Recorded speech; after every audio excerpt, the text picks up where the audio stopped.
TMC knowledge में आपका स्वागत है। आइए देखते हैं लैंग्वेज के कुछ प्रश्न हैं जो बीपीएससी टीआरई 2 के लिए काफ़ी इंपॉर्टेंट हैं। और आप जैसे कि जानते होंगे कि 30 नंबर जो होगा वो 30 प्रश्न पूछे जाएंगे, भाषा के प्रश्न होंगे यानी कि जो लैंग्वेज के होंगे, और जिसमें 22 जो हैं वो हिंदी के प्रश्न हैं, जबकि 8 जो प्रश्न होंगे वो अंग्रेजी के होंगे। ये 22 हिंदी के हैं और 8 अंग्रेजी के हैं।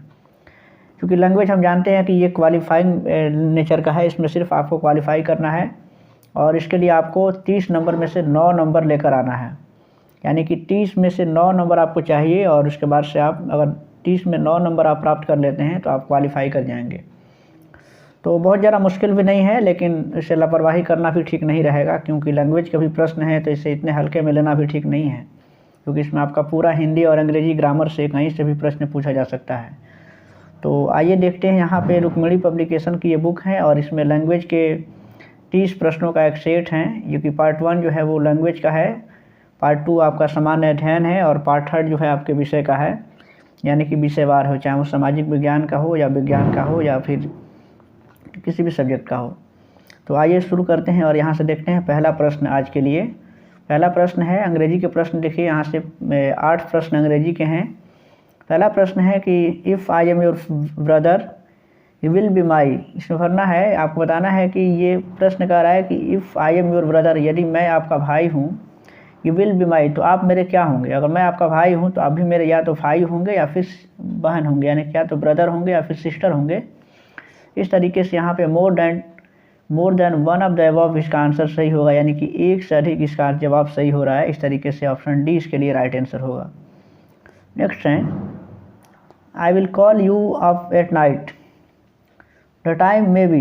ये बताना है कि I will call you up at night, अगर मैं आपको रात में फ़ोन करूं या कॉल करूंगा, अगर मैं ऐसा कहूं, आपको कोई कहे कि रात में, अगर आपको कोई कॉल करने के लिए कहता है कि आपके पास मैं रात में कॉल करूंगा, द टाइम मे बी, तो बताइए कि समय क्या हो सकता है।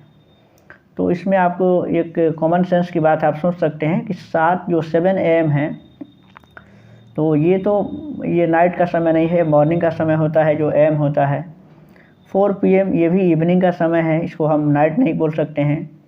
नाइट का समय में भी हो सकता है कि 11 PM, यानी कि ये नाइट का समय हो सकता है। इस तरीके से ऑप्शन सी इसके लिए राइट होगा। और नेक्स्ट देखिए, ये 1 वर्ड सब्स्टिट्यूशन से प्रश्न है, यानी कि अनेक शब्दों के लिए जो एक शब्द आते हैं, जैसे हिंदी में हम लोग पढ़ते हैं, यहाँ पे अंग्रेजी में 1 वर्ड सब्स्टिट्यूशन का ये प्रश्न है। इसमें तीसरा प्रश्न है कि a person with a long experience of any occupation, अगर कोई व्यक्ति है उसको बहुत लंबा अनुभव है किसी काम के, तो उसको हम क्या कहते हैं।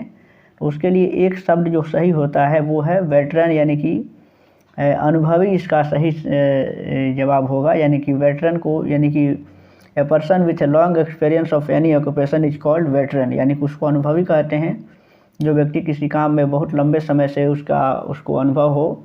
और दूसरा जो देखिए, दूसरा जो सवाल है जीनियस।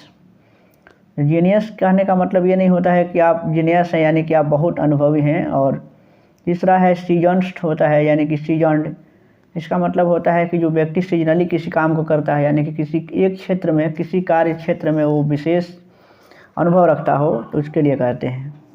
और नेक्स्ट है कि, तो इसमें तीसरा का सही जवाब इसमें ऑप्शन ए है। और नेक्स्ट प्रश्न है कि चौथा प्रश्न है कि select the most appropriate antonym of the word mobile from the given sentence. Mobile जो शब्द है, यानी कि जो वर्ड दिया हुआ है मोबाइल, जिसका मतलब होता है गतिशील, हम जानते हैं कि मोबाइल का मतलब होता है गतिशील, तो उसके लिए सबसे मोस्ट एप्रोप्रिएट एंटोनिम क्या होगा, यानी एंटोनिम का मतलब अपोजिट वर्ड उसके लिए क्या होगा। अब यहाँ पे एक जो सेंटेंस दिया हुआ है, देखिए यहाँ पे गिवन सेंटेंस है, तो सेंटेंस है कि the strange TV reporter standing over there covers all the funny and interesting things happening inside the town। तो यहाँ पे होगा कि द स्ट्रेंज टीवी रिपोर्टर, यानी कि जो गतिशील है, तो गतिशील जो मोबाइल शब्द हैं, इसके लिए एंटोनिम क्या हो सकता है, यानी कि स्टैंडिंग, यानी कि स्टैंडिंग का मतलब हो सकता है कि खड़ा होना या स्थिर मान लेना, यानी कि कहीं खड़ा हो जाने एक जगह पे स्टैंडिंग। तो ये यहाँ पे मोबाइल का जो है वो एक एंटोनिम शब्द हो सकता है, यानी कि स्टैंडिंग इसका सही जवाब होगा। और नेक्स्ट है कि पांचवा प्रश्न है a sentence has been given with a blank to be filled with an appropriate word. Choose the correct alternatives यहाँ पे दिया हुआ है। और देखिए यहाँ पे सेंटेंस यहाँ भी दिया है कि when there are negative and toxic thoughts, यहाँ पे फिलिंग द ब्लैंक्स है और आपको इसमें से चूज करना है कि इनमें चारों में से कौन सा सही ऑप्शन यहाँ पे फिल होगा। Your mind you can never think positively, यानी कि कह रहा है कि when there are negative and toxic thoughts, जब आपके दिमाग में अगर नकारात्मक और जहरीले जो है कि विचार अगर भर जाएंगे तो ये इन योर माइंड, यानी कि आपके दिमाग में, तो you can never think positively, यानी कि तब आप सकारात्मक रूप से कुछ सोच नहीं पाएंगे। यानी कि निगेटिव और टॉक्सिक थॉट्स आपके दिमाग में क्या कर जाएंगे, शाउटिंग या फिर क्लाउडिंग या प्लॉटिंग, यानी कि क्लाउडिंग इसका सही जवाब होगा, यानी कि आच्छादित होता है। यानी कि क्लाउडिंग का मतलब होता है कि किसी चीज़ को घेर लेना या उसको उसमें अपनी जगह बना लेना। यानी कि जब हमारे दिमाग में निगेटिव एंड टॉक्सिक, यानी कि जो जहरीले विचार या अगर घृणित विचार अगर हमारे दिमाग में भर जाते हैं तो हम कभी पॉजिटिवली नहीं सोच सकते हैं। इस तरीके से इसका सही जवाब इसमें ऑप्शन बी है। नेक्स्ट है कि select the incorrectly spelled word, इसमें देखना है कि कौन सा शब्द इसमें इनकरेक्ट है, यानी कि इसमें से कौन जो है कि मिस स्पेल्ड है, किसको गलत तरीके से लिखा गया है। देखिए इसमें पहला जो ऑप्शन है टेक्सचर, यानी कि इसका सही जवाब होता है बुनावट, यानी कि किसी चीज़ को बुनाई करना। टेम्पर है, टेम्पर का मतलब होता है छेड़छाड़ करना, यानी कि बुनावट का। और ये सेवेरली है, यानी कि सेवेरी का मतलब होता है स्वाद युक्त, यानी कि कह सकते हैं। तो इसमें स्लेज जो है, देखिए ऑप्शन बी इसके लिए सही होगा, यानी कि स्लेज जो है, देखिए स्लेज वो ऐसे लिखा जाएगा, इसमें डी साइलेंट होता है, SLEDGE होता है, जिसमें जो बर्फ़ की गाड़ी होती है उसको स्लेज कहते हैं, जो टुंड्रा प्रदेश के लोग जो है कि अक्सर यूज करते हैं। तो इस तरीके से ऑप्शन बी इसका राइट आंसर है और ये इनकरेक्टली है। नेक्स्ट है कि spell the most appropriate and synonyms of the given word, select the most appropriate synonym of the given word.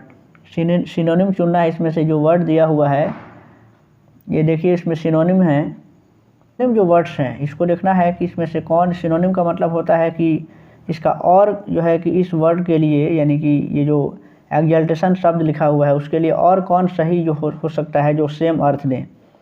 तो देखिए इसमें इसका अर्थ होता है यानी कि उमंग या फिर आनंद होता है, एक्सल्टेशन का मतलब होता है।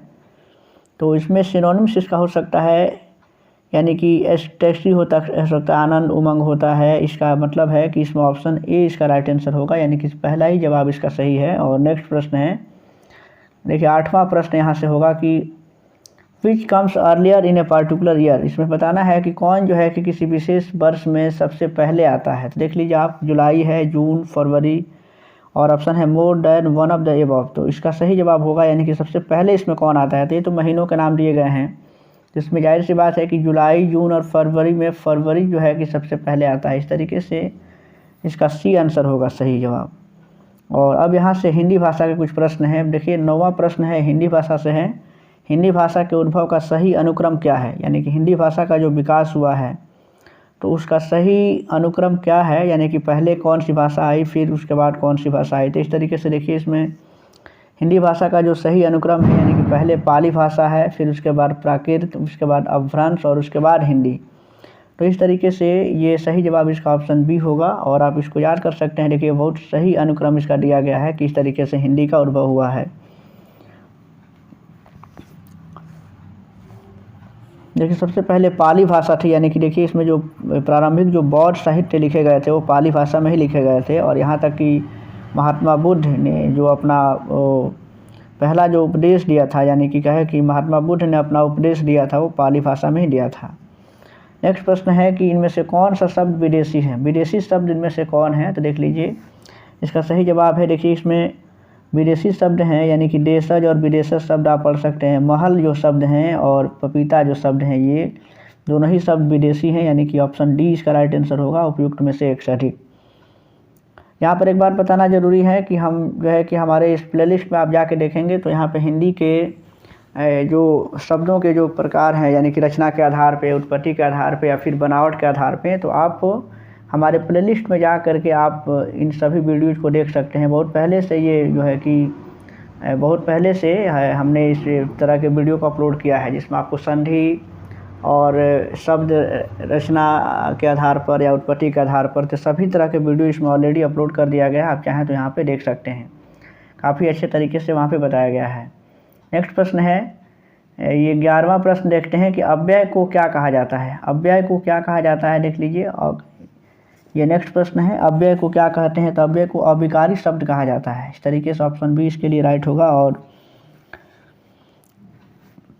अव्यय को हम अविकारी शब्द इसलिए भी कहते हैं क्योंकि इसमें लिंग, वचन और कारक से कोई विकार नहीं होता है, यानी कि अव्यय किसी भी स्थिति में एक समान रहता है और उसका एक समान जो है कि अर्थ होता है और उसका रूप नहीं बदलता है। इस तरीके से ये इसका सही जवाब इसमें ऑप्शन बी है। और सर्वनाम का भेद इनमें से कौन सा नहीं है। ये 12वां प्रश्न है। सर्वनाम के हम जानते हैं कि सर्वनाम के भेद कहीं कहीं 8 भी मिलता है, कहीं 6 भी मिलता है, लेकिन 6 ही शब्द भेद हम पढ़ते हैं कि सर्वनाम के मुख्यतः 6 भेद होते हैं, यानी कि इसमें पुरुषवाचक, निश्चयवाचक हैं, अनिश्चयवाचक, प्रश्नवाचक या फिर संबंधवाचक या फिर निजवाचक। तो इसमें से जो ये गुणवाचक जो ये शब्द है ये विशेषण का रूप होता है, जबकि सर्वनाम का नहीं होता। इस तरीके से ऑप्शन ए इसका राइट आंसर होगा। और नेक्स्ट है कि इनमें से कौन सा वाक्य शुद्ध वाक्य है, ये बताना है कि इनमें से शुद्ध वाक्य कौन सा है। मोहन सुबह ही पटना से हार गया, ये ऑप्शन गलत हो सकता है। नेक्स्ट है कि मोहन सुबह ही पटना चला गया या मोहन सुबह ही पटना को चला गया। उपयुक्त में से एक सही, इसमें से कौन सा वाक्य शुद्ध है। तो इसमें देखिए मोहन सुबह ही पटना चला गया, ये इसका सही जवाब है, यानी कि इसमें से ऑप्शन सी इसके लिए राइट आंसर होगा और सी जो जवाब है वो सही है। नेक्स्ट प्रश्न है कि कर्मवाच्य में किस प्रकार की क्रिया का प्रयोग होता है, ये बताना है। कर्मवाच्य में, यानी कि जो कर्मवाच्य होता है जिसको हम लोग अंग्रेजी में वर्ब कहते हैं, तो कर्मवाच्य में किस प्रकार की क्रिया का प्रयोग किया जाता है। तो सकर्मक क्रिया, यानी कि जब कर्मवाच्य है देखिए तो सकर्मक क्रिया उसमें ज़रूरी हो, क्योंकि कर्म के वैसी क्रिया जिसका संबंध कर्म से हो। इस तरीके से इसका सही जवाब ऑप्शन सी होगा। और नेक्स्ट है कि इनमें से कौन सा शब्द कमल का पर्यायवाची नहीं है। कमल का पर्यायवाची कौन सा नहीं है देख लीजिए। तो इसमें देखिए ऑप्शन जो दिया हुआ है, तो रसाल जो शब्द हैं वो कमल का पर्यायवाची नहीं है, क्योंकि कमल के जो शब्द हैं यानी कि अरविंद हैं, सत्तल, अम्बुज, सरसिज, पुष्पर, पंकज, नीरज, सरोज, जलज, ये सभी जो है कि शब्द होते हैं वो पंकज ये कमल के पर्यायवाची होते हैं। जबकि रसाल शब्द का जो पर्यायवाची शब्द है यानी कि आम को हम लोग रसाल कहते हैं। इस तरीके से आम्र, सौरभ, मादक या फिर अमृत फल, ये सभी जो है कि रसाल के नाम हैं। नेक्स्ट प्रश्न है कि हर रोज़ में कौन सा समास है। अभी जैसे हम लोगों ने पढ़ा था अव्यय को, तो देखिए हर रोज़ या दिन भर या भर पेट, इस तरह के जो शब्द हैं तो उसे हम अव्ययी भाव समास के नाम से जानते हैं, यानी कि इसमें अव्ययी भाव समास है। नेक्स्ट है कि राजन द्वारा किताब पढ़ी जाती है, इस वाक्य में कौन सा वाच्य का कौन सा प्रयोग है। राजन के द्वारा, राजन किताब पढ़ता है, इसका हम कर्म वाच्य बनाएंगे तो हो जाएगा कि राजन द्वारा किताब पढ़ी जाती है, यानी कि इसमें कौन सा वाच्य है। तो इसका ऑप्शन इसमें कर्म वाच्य है, यानी कि ऑप्शन सी इसके लिए राइट आंसर होगा। और नेक्स्ट है कि हम लोग ताजमहल देखने जाएंगे, इस वाक्य में हम जो है कि सर्वनाम का कौन सा प्रकार है। हम लोग ताजमहल देखने जाएंगे, यहाँ एक वाक्य दिया हुआ है, तो आपको बताना है कि इसमें से जो हम शब्द हैं वो सर्वनाम का कौन सा है, यानी कि हम या मैं, खुद, ये सब जो है कि निजवाचक होता है। इस तरीके से इसका राइट आंसर इसमें हो जाएगा कि निजवाचक सर्वनाम है। और नेक्स्ट प्रश्न है कि हम जो शब्द हैं, यानी कि इसमें देखिए थोड़ा सा मिस्टेक हो गया, यानी कि इसमें हम लोग यानी कि हम ताजमहल देखने जाएंगे, यानी कि इसमें जो है कि पुरुषवाचक सर्वनाम है, इसमें पुरुषवाचक इसका राइट आंसर होगा। और इस तरीके से इसमें सही जवाब इसका ऑप्शन सी है। और नेक्स्ट प्रश्न है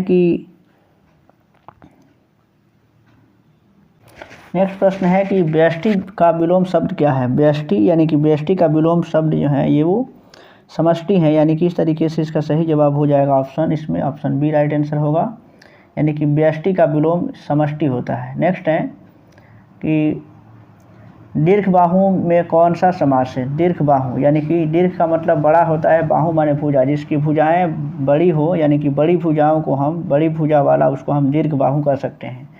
तो हम जानते हैं कि जो बहुब्रीहि समास होता है इसमें जो शब्द होते हैं, जो समस्त पद होते हैं, वो किसी अन्य पद की ओर इशारा करते हैं यानी कि संकेत देते हैं। तो इस तरीके से इसमें बहुब्रीहि समास इसका सही जवाब इसमें होगा। दीर्घ बाहु यानी कि बड़ी भुजाओं वाला, इसको हम दीर्घ बाहु कह सकते हैं।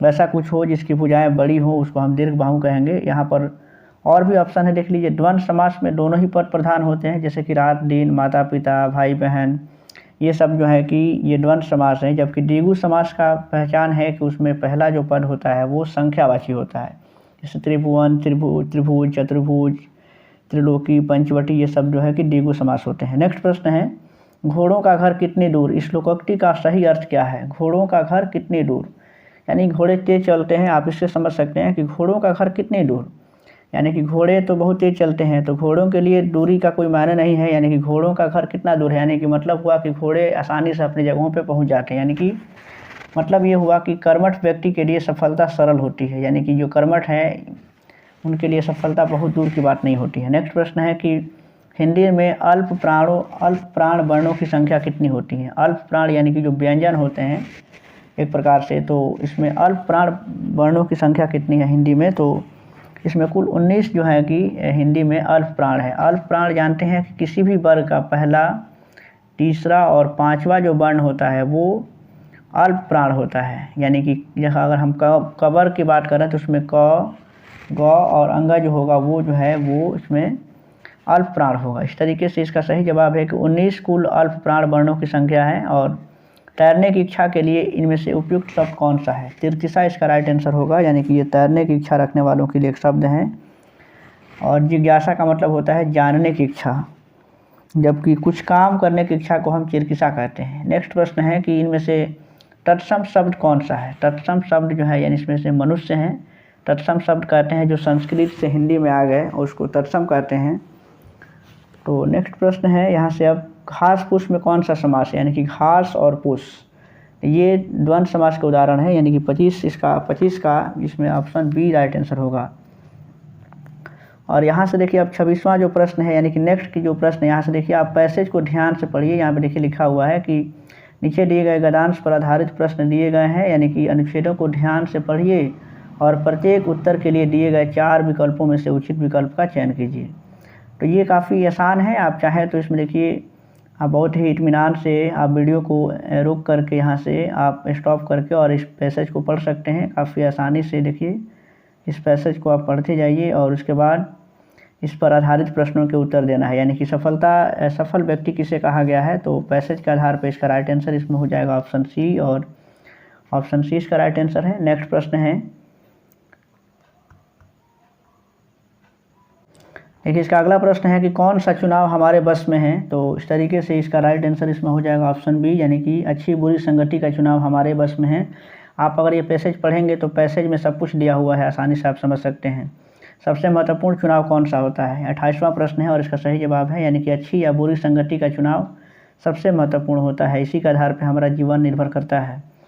मनुष्य का चित्त किसकी ओर जल्दी आकर्षित हो जाता है? ये प्रश्न है और सही जवाब है, यानी कि बुराइयों की ओर जो मनुष्य का चित्त है, यानी कि मनुष्य का मन है, वो बहुत जल्दी आकर्षित हो जाता है और मनुष्य बुराइयों को बहुत जल्दी एक्सेप्ट कर लेता है। किसका चुनाव मानव के बस में नहीं है?